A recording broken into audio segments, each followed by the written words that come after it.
Okay, I'd like to introduce now Dr. Philip Effiong, who lectures at Maryland University College in African American Literature and Drama, and he is also a private writing and educational consultant.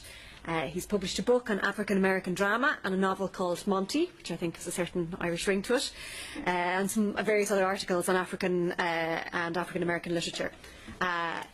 But I suppose, apart from those sound academic credentials, what's really interesting to my mind about Philip, I'm sure there's lots of interesting things about him, but for today's purposes, what's interesting about Philip is that Philip was actually a refugee. As a child, he was a refugee in Ireland from Biafra. And he's going to talk to us today about those refugees' experiences as a 9-year-old child. Am I right, Philip? 9-year-old? As a 9-year-old child. Which I think has a real, it's very interesting in the context of our discussions today, but also has a resonance in terms of a situation that hasn't gone away, which is the situation of separated children in Ireland, because there's still a lot of children, whether we call them separated children or unaccompanied minors, who come to Ireland on their own without their parents for refugee status. So Philip's story, although it happened quite some time ago, is still being played out today in other contexts. So with that, I'm very happy to introduce Dr. Philip Effiong.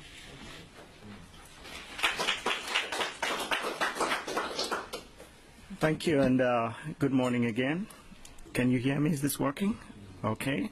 I just want to start. I wasn't going to do this, but I have what I'll describe as a preamble, just so people can get excited. I realize I'm going to be talking for a while, and I don't want you to get bored. So part of what we've been talking about is how the story of Biafra and Biafra's relationship to Ireland should be kept alive, and I want you to know that in some ways I'm trying to keep the story alive. And I'll share a couple of things. This will take about 2 minutes. First of all, my father's book. Unfortunately, he passed away before the book was released, but he had given me the material, and I was able to put it together. And right now, it can be gotten from Amazon.com. I'm trying to get a new publisher for the book who I think will be more effective as far as distribution and marketing. So that's one Biafran artifact. It's not yet an artifact, Biafran icon, if you like, right there, the book. And then a couple of other things.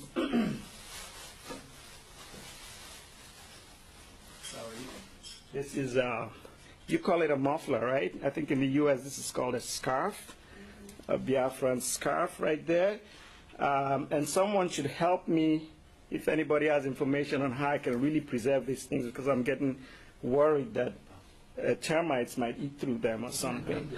But I think this speaks to the ingenuity of the people. This is well over 40 years old, and look at how good it still is. Unfortunately, I can't give this away. But I thought I should share. I'm partly inspired because of the flag I see there. And then this is one of my favorites, the Biafran tie.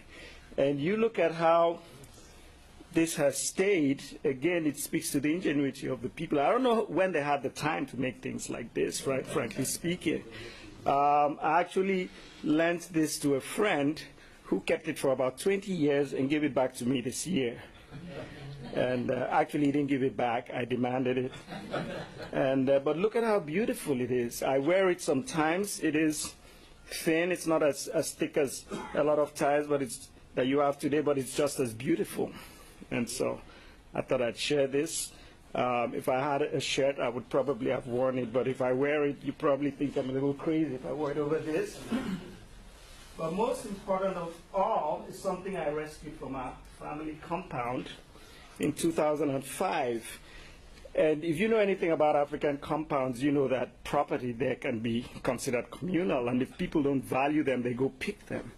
And the moment I saw this, I took it with me. This is my father's hat. This is the hat he wore as a general.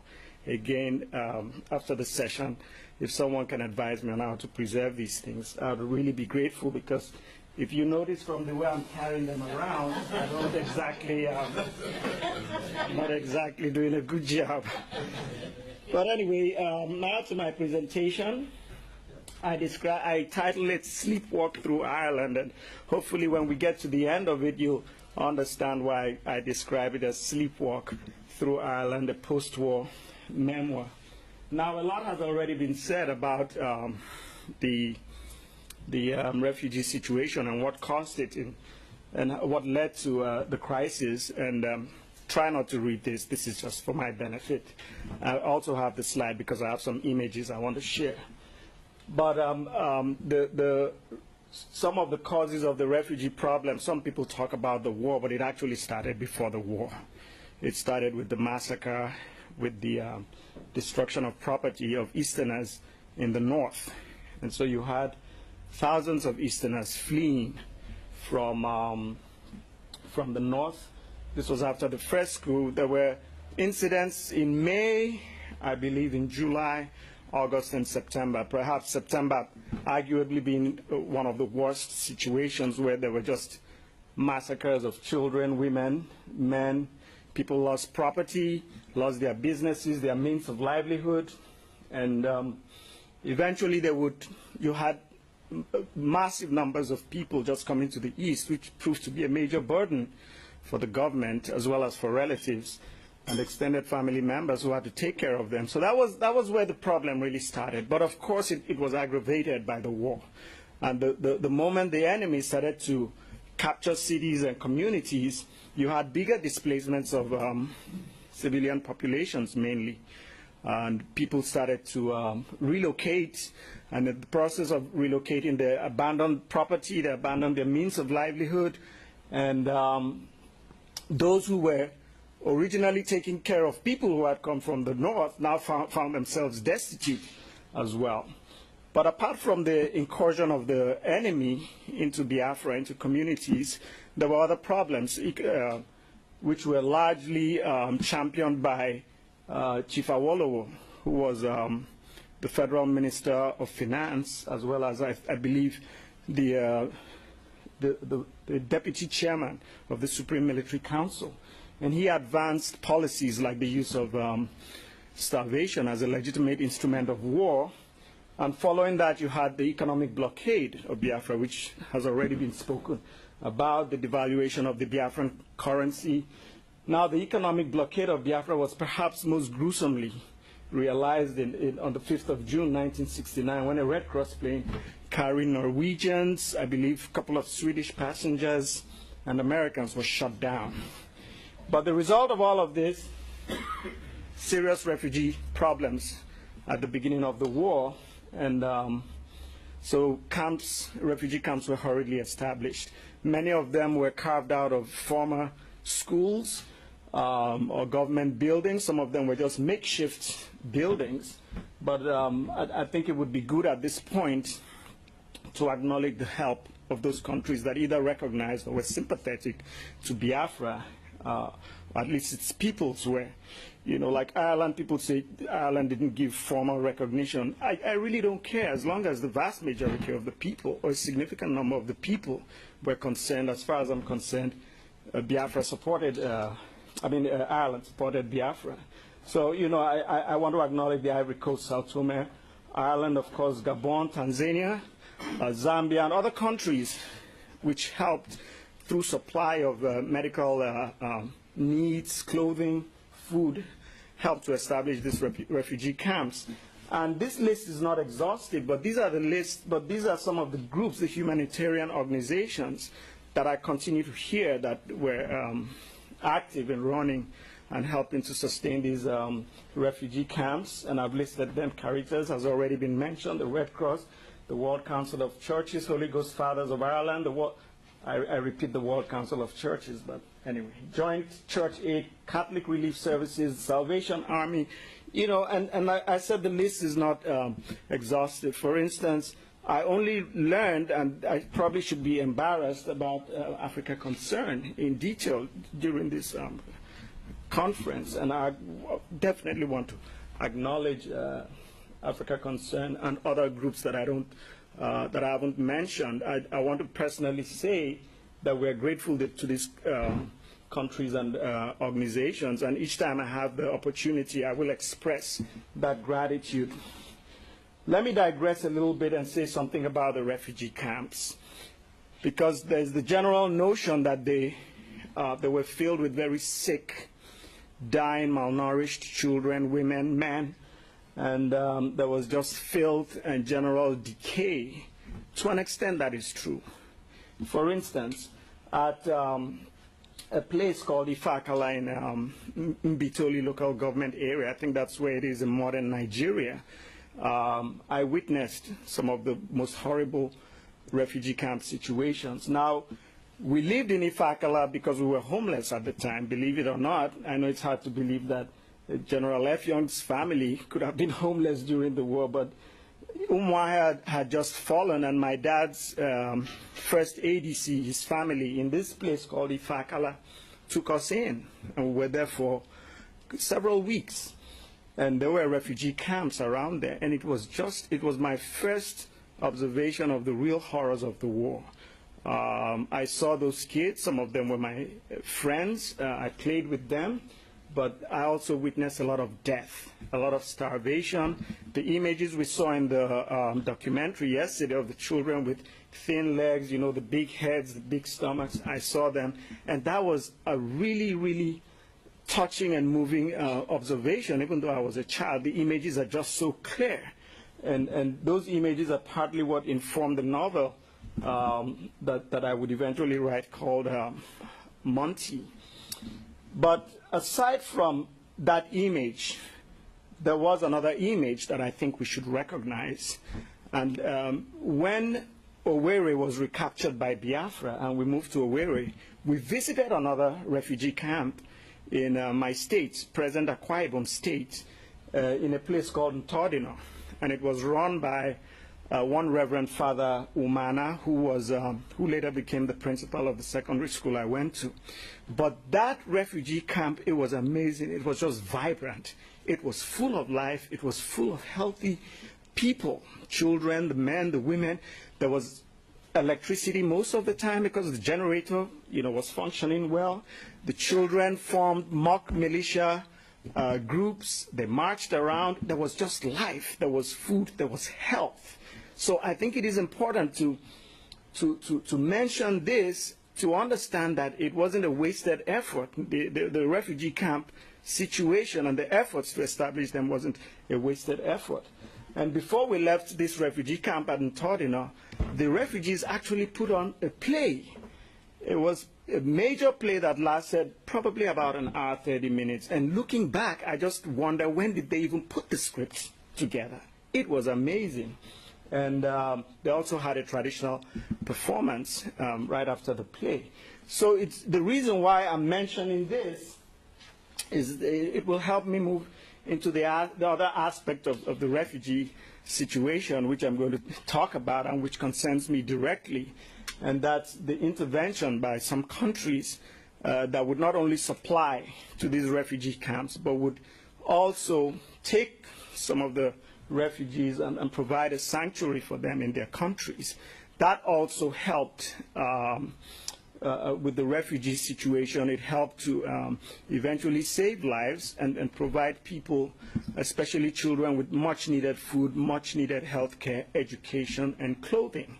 So the refugee situation on many levels was successful, and this was another level by which it was successful when these countries, I mentioned Gabon and Ivory Coast. I think Gabon and Ivory Coast took in perhaps the most because of the proximity to Nigeria. It was just relatively easy to fly them to Gabon and Ivory Coast. So you had large numbers. Of course, Ireland would take in a significant number of refugees. It mightn't have been as easy because of the question of proximity.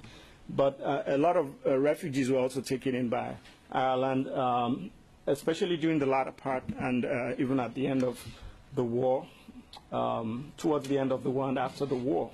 And I'd mentioned yesterday that, if you look at my second bullet there, that you do have today post-war Biafran communities. That's how I describe them in Gabon and the Ivory Coast. You have communities that have people that are in major ways descendants of the refugees that eventually stayed back, because not all of them eventually returned to Nigeria. Some eventually stayed there and would begin new lives and create new families. Now, how do I fit into this picture? Like you were probably aware, I was a refugee for a while, about 7 months here in Ireland, but there was really no original plan for me and my immediate older brother to be refugees. There were plans for my oldest sisters, Rosalind, Mercy, and my older brother, Valentine. I think the decision was made initially to send them to Ireland, because I think their education was considered more urgent than the education of we younger ones. I think that was the plan. That's how I see it. So my sisters already moved to Ireland probably a year before the war ended, and my brother a few months after. And they stayed with a number of families. John and Kay, I thought it was only one family, but they stayed. I knew that they stayed with the Murphys, and it's amazing because Moira Murphy, now Moira O'Brien, is right here with her husband Barry. I've not seen Moira in 40 years, since 1970. You know, she's come out here, so the continuity is there. You see, it's still playing out. But anyway, with my brother and myself, as well as my younger brother and a cousin, it was all a question of chance. It was just a question of circumstances that eventually made us refugees. What happened was this. With the second collapse of Owerri, I think it was clear at that point that Biafra couldn't sustain itself. It was on the verge of collapse. And let me just go through very briefly what happened that night. My dad wasn't at home in Owerri, and the sounds of the mortars, the shells, the gunfire was so close, and we panicked. And my mom just threw a couple of things into her driver's car, and we left. We had no destination. Now, her driver, that was an interesting arrangement between my mom and driver, because he came with his own car. You know, in most African countries where you have a driver, they drive your car, but this was a driver who used his own car. You know, and I remember it was a Peugeot 404 station wagon. But when we left, the roads were crowded. Unfortunately, the car wasn't moving faster than people on foot. The only real advantage is that we were sitting down, but we were really not moving any faster. And if you know anything about Biafran fuel, there was this constant explosive sound from the exhaust pipe, and you know, people kept ducking. I think they were upset with us. But eventually the car just gave up and stopped, and we just stayed at the roadside. And about an hour later, my dad drove by with his small convoy. It had reduced in size significantly at this point.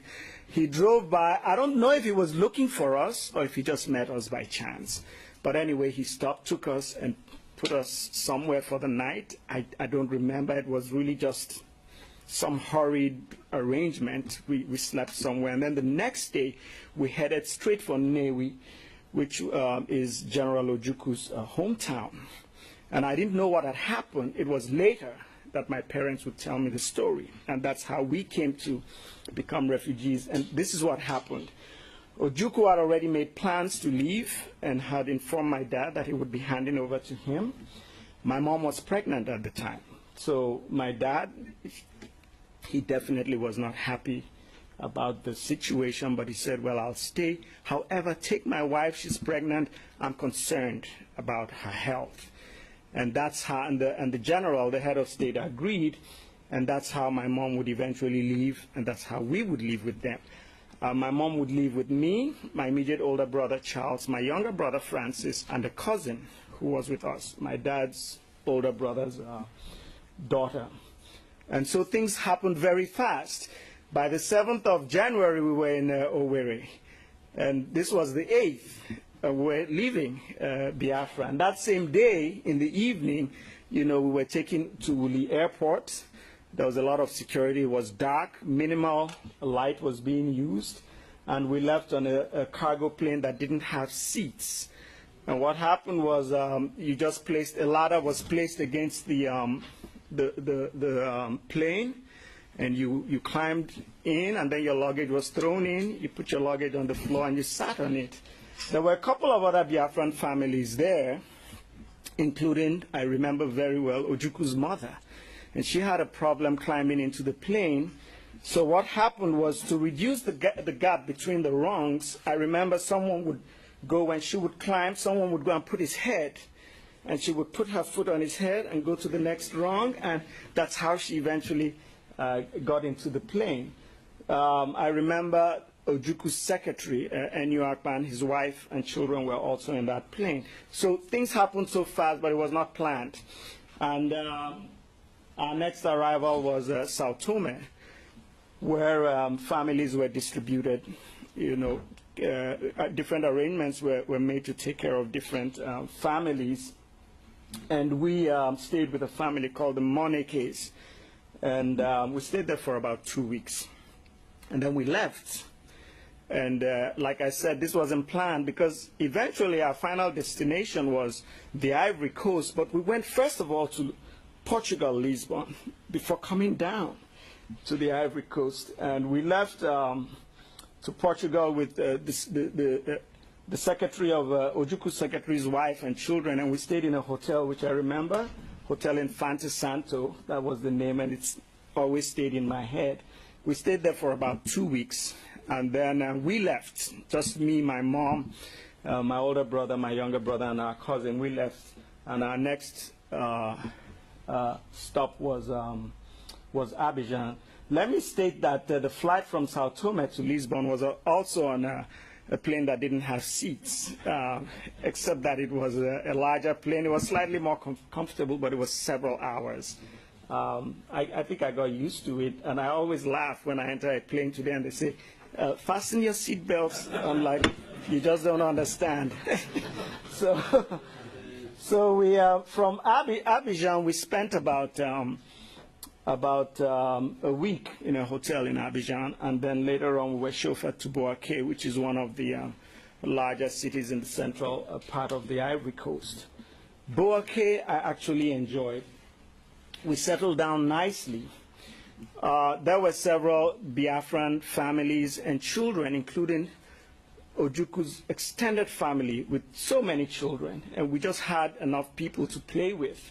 We also made friends with some of the local children, and Charles and myself, you know, we had fun in the neighborhood, you know, playing soccer and, you know, just going from compound to compound, settling in nicely. I actually picked up a little French. And then we also began to attend school at one of the facilities. I don't know if I should call it a camp. It looked more like a boarding school. And when I look back at the images from the documentary yesterday, I can't just imagine that some of those children were in the situation that we saw. They were so alive, so energetic. They were very happy.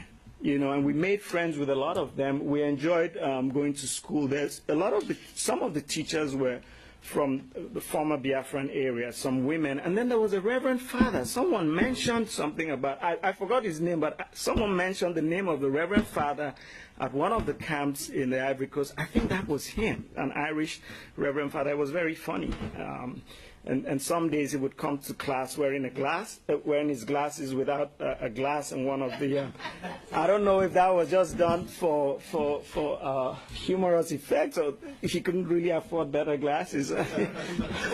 But anyway, it was all nice in Bouaké, and just when it seemed as if we were going to stay there for a long time, my mom would have her baby. Remember the baby that was the original reason why we left?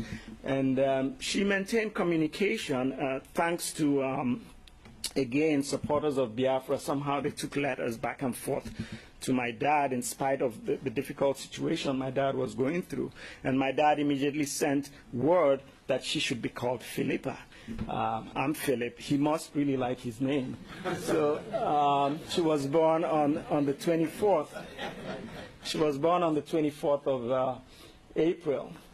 And around that time, soon after, my mom begins to inform Charles and I that we're going to go to Ireland and join my older sisters and my brother. And she kept giving us instructions almost every day. And I wondered why, until I realized it was because we were going to travel alone. We're not going to travel with any adult. And I'll give you some more details about that. But here's a picture of, that is Charles right there. That's my younger brother, Francis. Charles is a lawyer in Calabar, Nigeria. Francis teaches, he's in Port Harcourt, and that's me, and well, you know what I'm doing and where I am right now. So that's us in Boaké. I'm so glad this picture survived. So anyway, the arrangements are made, and we would eventually leave, Charles and I, with just instructions. And I can't imagine, because I have daughters now that are 6, and one will soon be 10, one is 12, and I just look at them and I imagine putting them on a plane. But anyway, we left with our instructions. I think we followed them well. At one point, we were received by a lady that, to me, I think I remember her to be an air hostess or something of the sort. But anyway, she gave us further guidance. The only hitch was that at some point our flight was delayed, and I panicked and started to cry. And my brother just looked at me. He was about the same size, about, not much older. So, but anyway, that slight problem, passed by, and we got on our flight and eventually arrived at Dublin. I'm not sure, is it the same airport? I wouldn't know. Okay, if it's the same, then that's amazing.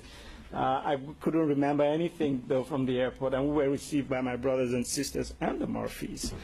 And we were taken to another family in another section of Ireland, of Dublin, and that bothered me for a number of reasons. The family was great. The family did everything to take care of us, but I state at the last bullet that I am contented, but also sad and lonely, because it's the first time that I'm living with people who are not my parents, and at least one parent is not around. It had never happened before. Now, if I had lived with my older sisters, they were closer to being parent figures to me because they're significantly older than me. That may have worked, but Charles was about my height, about my size, so he didn't provide too much consolation in terms of security. So many times I was sad. I missed my parents, but I don't want you to go away feeling that that was my story. There were a number of things that I consider welcome distractions. Of course, there were more than distractions. One was school. We started to go to school, and it's terrible that I don't remember the name of that school. And I tried to get Charles before I came here to remind me. He never responded. He probably doesn't remember. But anyway, school was about an hour, about 1.5 miles, 2 miles away. Sometimes we walked there, played on the streets with other kids before we got there. Sometimes we got a ride there. But school was great because there was a diversity of people from different countries. I was put in, well, in the U.S. it would be called grade 4. Is it Form 4, Class 4? 4? Okay, that's where I was. But I don't know how that was determined, because throughout the war I didn't go to school after kindergarten. And I was put, occasionally we had teachers who would my mom would arrange to teach us. But anyway, I was put there, and I think I got along academically quite well and moved on. And my brother was put in the 6th class. And so it was great because it was a time to play. We enjoyed walking, just to walk to school. We got to meet new friends. And also related to my education is the fact that the O'Connells also really encouraged me to read. And one of the books I read a lot were the Naughty books. Do they still exist? Yes, they do. Okay. Nobody seems to know about them in the U.S., but I think that really helped develop my whatever reading skills I have. So the Naughty books, I spent hours reading them. I enjoyed them. And then church was the biggest ironic welcome distraction for me because I hated church up until that point. It was very boring. And throughout the war, you know, in terms of church facilities, what did we have? Nothing as grand as the buildings here. You know, the grandeur, the architecture, the color, everything was so really excited me.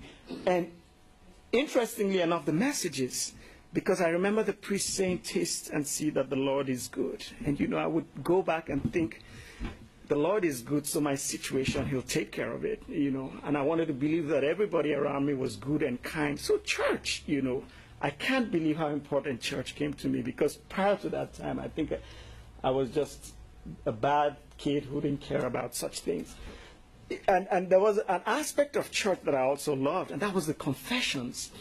Because in Nigeria, you know, you'd go to confess and the priest would be there, and I was always nervous talking to this man about the evil things I had done, and he was right there. But the churches here, it was like there was this closed space, and the priest was in this middle place. I could hardly see his face, so it was as if the evil things I did were guarded. I didn't feel that threatened. I didn't feel that I was being that public. You know, and he would open this little window and put his ears, and yeah, I had no problem just telling him, you know, so that was great, and you know, but the challenges were there, and some of the things that I took for granted became problems. Again, no fault of the O'Connells, just circumstances.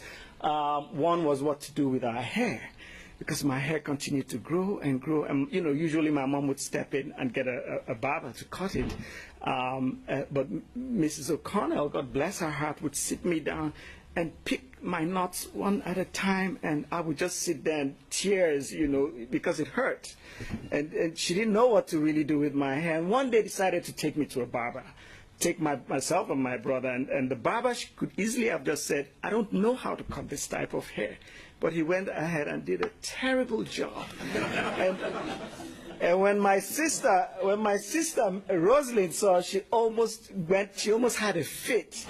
But you know, we went past that stage. And another problem was, you know, I hate to admit it in front of strangers, but I went to bed, which was no big deal in my family. My mom knew, everybody knew, but in the O'Connell home, it was a source of great embarrassment. So, but anyway, the distractions helped. And one of the greatest, for me, the most exciting distraction was when we went to the Murphy home.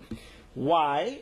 Because I described that there was a certain Nigerian flavor. Now, Mr. Murphy had lived for a long time in Nigeria, and he was responsible in some ways for the building of the cathedral the Catholic cathedral in Owerri. And he always had stories to tell about Nigeria. So he kind of brought me close to home. And he also spoke Pidgin English, which is a creolized form of English spoken in Cameroon, in Ghana, in Nigeria, with variations in Liberia and Sierra Leone. So anytime he spoke it, I was so thrilled, and I engaged him in conversation.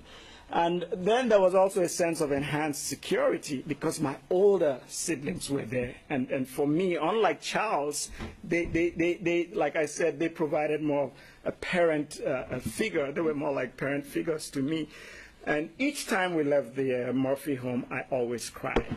I always cried when we were taking back. But again, it was really all about me and not about the O'Connells. But you know, I don't want to.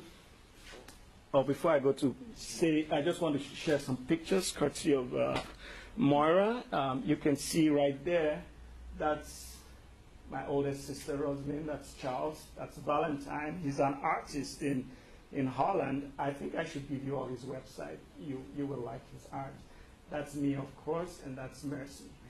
During one of our visits to the Murphys, we decided to take group photographs, which has proven to be just the best thing, because these are priceless pictures. And here's another one, this time, again with us here, Rosalind, oops, what did I do? Yeah. Rosalind, Charles, Valentine, myself, Mercy, and that's Mr. Murphy. And there's Moira right there. And that's her mother, and that's Jerry, her brother. Sorry, I keep doing that. So you see, these are priceless pictures which she has allowed me to use here. And look at how beautiful these pictures still are after about 40 years. But I was saying that I don't want this to be as if it was a question of survival for me. I don't want you to go away with the impression that, oh, it was sad and I had to look for ways to be happy. No. I eventually immersed myself into the life, Irish life, into a number of things, and I enjoyed it, my stay here, and I have nothing but fond memories. The food, I've not yet had mashed potatoes and sausages, what you call, is it bangers and mash? I hope I do before we leave, but I just love to eat them. The fish and chips, now in the U.S. occasionally you will have, I would eat fries and fish. It's never been the same. I still crave fish and chips. And then the chocolates and pastry, you can't even imagine going through a war where you never saw these things. I mean, prior to the war, occasionally I might have had ice cream or a sweet. But here was all this chocolate, all this cake, the pastries. I just indulged myself and had a great time, eating these foods. Apple cider, it was here in Ireland that I first had apple cider, homemade apple cider, when we were in the Aran Islands.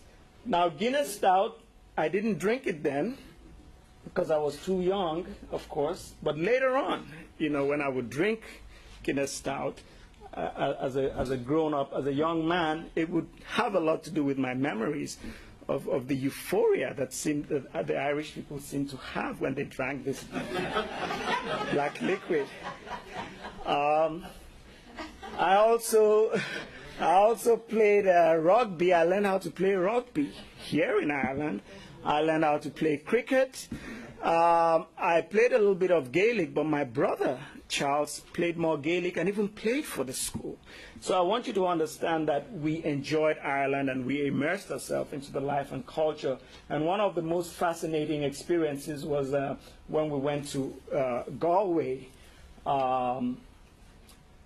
We passed through Galway. We were really going to the Aran Islands. I don't know how that worked, but the Aran Islands I have beautiful memories of.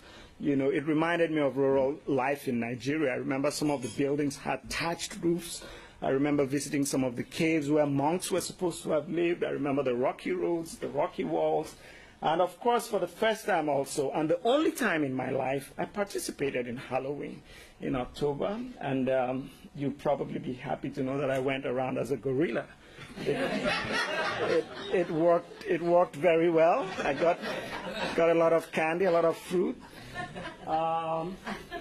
That's my brother and I in the Aran Islands. That's Charles right there. That's me. And you guessed right if you guessed that we're eating chocolate. So anyway, I'll hurry up and round up. Around November of that same year, the O'Connells begin to tell us that, begin to indicate that we would be returning to Nigeria. And just as things happened so fast when we were coming, they happened so fast when we were leaving. Arrangements were all made by December. I believe we had said bye to my older sisters and brother and the Murphys. And on this day, we were taken to the airport. And my brother and I, at first we thought we were traveling alone again, but when we got there were about 19 other Biafran children that were being sent back. And there were probably about 3 adults with us, 3 women. And things happened so fast, and by the next day we were in Ikeja Airport in Nigeria. And photographs were taken of the group, and then photographs were taken of just Charles and myself. And I remember in that photograph, I was there holding the football that I traveled with. That had been given to me as a gift. Now, football was, I didn't mention this, but was another great distraction. Even though I played football a little bit during the war, those pastimes really didn't exist. But here in Ireland, we played in the road in front of the house. Sometimes we went to a big field in one of the schools and played. For the first time, I witnessed the rivalries and the leagues on TV. I'd never watched matches on TV, so football was a great thing. I came back with this football. And we were put in a facility. I don't know where that building, what it was, but we were all put in this building, and we stayed in Lagos for about 3 days. The only thing I really remember about that building was that we were totally eaten up by mosquitoes. I remember very well. Fortunately, none of us came down with malaria. And then we used to go and eat during the day. We were all marched. About 21 of us were all marched to another facility to eat. And that facility had, interestingly enough, Biafran children. I think they were probably some of the returnees from the Ivory Coast and Gabon. But we used to go there and eat. And around the third day or so, arrangements were made for some of us to be taken to the east. Now the picture that we're taking at the airport, I don't know if the papers published the group picture, but they published the one with just Charles and I. So my parents, at that point, my mom had already returned from Ivory Coast, and she was now with my dad. She and my younger brother and cousin were now with my dad, and they saw this picture in the papers, but had no clue where we were or how to contact us. So I don't know how they handled that, but anyway, we were finally all, some of us, not all of us, were put in a Volkswagen bus, what we call a Danfo bus, and it was about an 8-hour ride or 9-hour ride to the east. And once we got into the east, we knew, because the evidence of war was still everywhere. You know, you still had buildings filled with holes from explosives and bullets. The roads still had craters. Our final destination was Enugu, which was the capital of the East Central State and former capital, first capital of Biafra. Something very disturbing happened at this point, because families, the kids were gradually taken and dropped off with families or extended families or friends, until just Charles and myself were left in the bus. And I started to panic again, like, are they taking us to our parents? What's going to happen to us? Somehow the driver, and I don't know how he knew, took us to my aunt's place. My aunt lived in a part of Enugu called Coal Camp. I don't know how he was given the directions, but that's where he took us. And next to my parents, my aunt was the next best thing. This was my mom's immediate older sister. And when we got there, she wasn't at home. So that was another source of panic for me. So I, of course, started to cry, and Charles just sat down there as usual and just looked at me. He was strong, he didn't cry. Then my aunt arrived and consoled me, and everything calmed down, and we were there for about 2 weeks. And one day, at this point, let me just state that life was very unstable for my parents, who were trying to start life all over again, find a means of livelihood, and they were constantly wandering from Enugu to Ikorekpene and Owerri. And on this day, they were just coming to see my aunt, and who did they see there? Saw Charles and myself. I can't explain the joy and the excitement, but at that point I was relieved, basically relieved that a journey that had begun about a year earlier at Uli Airport in Biafra had finally come to an end in Coal Camp, Enugu. Let me add that quickly, that our travels and stay in Ireland, provided helped me to grow up in certain ways, in ways that I was really not prepared for. Of course, the war had done that, From when we squatted with a family in Lagos after the second coup, to my experiences of the war, the refugee camp situations, the bombings, everything, I think I got a little tougher, a little hardened. Otherwise, prior to that time, my life had largely been quite sheltered. So I was taken out of my comfort zone, essentially.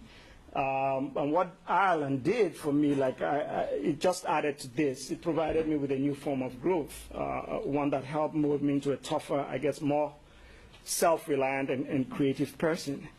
Let me add also that there has been continuity, which I started off with. Fortunately, I reconnected with Moira through Facebook. Facebook can be that useful. And communication continued between my parents and the Murphys, as well as my parents and the O'Connells. And this is one of the things Moira shared with me. It's a letter that my mom wrote. It's dated 29 December 1969. She found it, I don't know where she found it, and she sent it to me. I'm not going to read this letter, but it's a letter written to my older sisters and brother when they were in Ireland. I think it's just amazing. And she had good, beautiful handwriting too, unlike me. This is when, and at some point, the Murphys visited us in Enugu in Nigeria. And that's Mrs. Murphy there. That's my older sister, Rosalind. That's Valentine. That's Charles. That's Francis, my younger brother. That's Philippa, who was born in the Ivory Coast, sorry. Of course, you know who that is, right there. That's Mercy. And look at my mom looking like the rest of us. So these are pictures from Moira. Let me end this part. I really want to read because I want to make sure this message is clear. I would like to thank the Catholic Church and the Irish Catholic personnel who risked all to live with us in Biafra, suffer with us in Biafra, and face threats in Biafra, all with the purpose of feeding hungry Biafrans, clothing naked Biafrans, healing sick Biafrans, and reiterating divine sustenance in a dismal situation that proved too difficult for human effort. Without the church, Biafra would have probably capitulated or collapsed at least a year before it did. To Ireland, I cannot give enough gratitude. Its support for Biafra was principled, and when I say Ireland, I mean the people of Ireland. And it was based on a humane concern for justice and the right to self-determination. There are no reports, no evidence, and nothing in Ireland's history that I know of that cites it as a greedy or rogue nation that would put material and financial profit or territorial expansion above the sacredness of human life.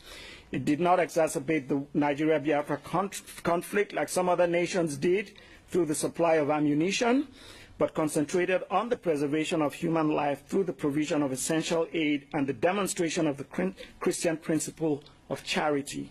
By recognizing Biafra and providing refuge for its citizens, recognition coming from the people, Ireland played an immense role in protecting and saving lives and in prolonging Biafra's existence. I remain eternally grateful to the O'Connells and Murphys who took care of me, my brothers, and my sisters during our stay in Ireland. It was a time of great uncertainty for us, but both families worked hard, tirelessly and selflessly to reassure us that we had nothing to worry about. They nurtured us and filled us with renewed hope and confidence. And for listening to me, I'd like to say thank you.